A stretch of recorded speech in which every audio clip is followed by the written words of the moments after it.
What's up, you guys? Sean Ross Sapp, Fightful.com, here with the one, the only Ivelisse. How are you? What's up? I'm good. How are you? Yeah, I was saying I've interviewed you a bunch of times, never in person, and you're coming off a pretty big period of your career. You're free. Yes, I'm free. I'm also freezing right now. You're free. It's Winston-Salem. It's a little cold. It's the winter. We'll say December just to not date this, but you also had a WWE Tryout recently. How did that go for you? Yes, in April. That went well. There's been quite a lot of things that have happened throughout the rest of the year that obviously I can't say, but it's a lot of like close, like there's been a few times you could have seen me on TV, but it's just how it goes. My time will come soon. I know one of those times was Impact Wrestling. I know, or maybe not this year, but maybe last. I can't remember exactly when it was, but I know it was real close to the point to where it was like maybe a day before type of thing. Is there anything that you can say about that? No, I'd rather just not say nothing. I really would rather not say nothing. Is there anybody you want to bury? I mean, it's what do you? Should two different things. What would? No, I don't like that. I'm always just focused on doing my thing, and I'm chilling.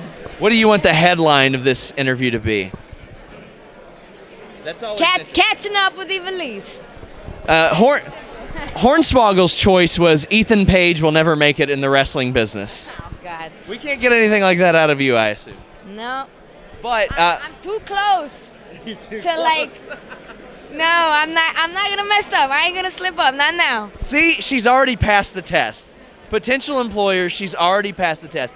That WWE Tryout, was there anything that surprised you or maybe didn't surprise you about it? Because you've been there before. You've been through Tough Enough. You've been through FCW.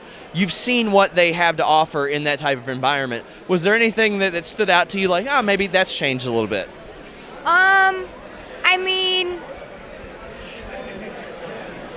Obviously there's a lot more improvements. I mean, the facility is huge, but definitely the performance aspect, of building the talent, like on a physical level, like as athletes, like that side was pretty impressive. You always hear about the differences of working on TV and then live without cameras.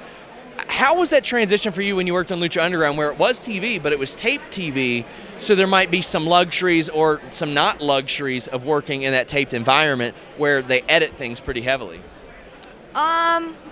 Regardless whether it's taped or not, I like to try my best to perform at a level where nothing has to be edited, but I mean, yes, that's always a plus, that part where they can edit something that didn't go well or something, You've been a fixture in the Ladies Night Out series. I remember your cage match was awesome. It was a blast.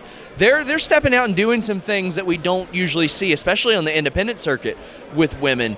How do you feel about that, stepping out and trying like cage matches and stuff like that? Was that your first cage match in the States? I think that was my first cage match that I can remember in 16 years. And yeah, I love it. I absolutely love it. I'm very grateful for that opportunity to do anything like that different, and I keep pushing for it, like any kind of different thing that he's all for, I'm all for. I love creating different stories, different like stipulations, different everything. I love that. And we've talked before about MMA. You've integrated that into your style in the past, and you've teased like maybe I'll jump into that. I know that was something you were thinking about a little bit more towards the end of the Lucha Underground situation. Is that something that still sits in the back of your mind, like, hey, maybe one day if the right opportunity arises? Actually, stay tuned very soon. I like the sound of it. We've seen some people transition. We've seen Thunder Rosa. We've seen Sexy Star. And hey, we've seen where they've transitioned to. We'll see. Am I putting, I think I've got some good math here. I think I'm putting together some stuff here. Ivelisse, you've also, long before the women's revolution started, you were very outspoken about the changes that you wanted to see. And it's almost like a lot of that stuff is coming true over the last few years.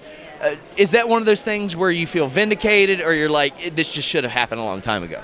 Well, clearly, I feel like, the hard work that women have put towards professional wrestling as females representing ourselves, like I feel like it's long overdue, obviously, but I'm just glad to see the changes happening, and I wish I could have been more involved with it, but I was, with the injuries and stuff like that, there's been a lot that's held me back than what I would have liked to achieve more, like contribute, towards that. But I'm ready, I'm here, and I want to, in any way, keep contributing to that, because that's what I've always stood for and pushed for my entire career.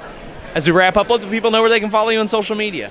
On social media, on Twitter, you can follow me at Real Ivelisse, and that's Ivelisse.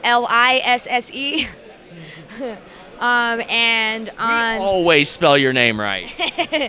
And on Instagram, it's at Ivelisse Velez. Velez. Thank you so much. Until next time, guys, we're out.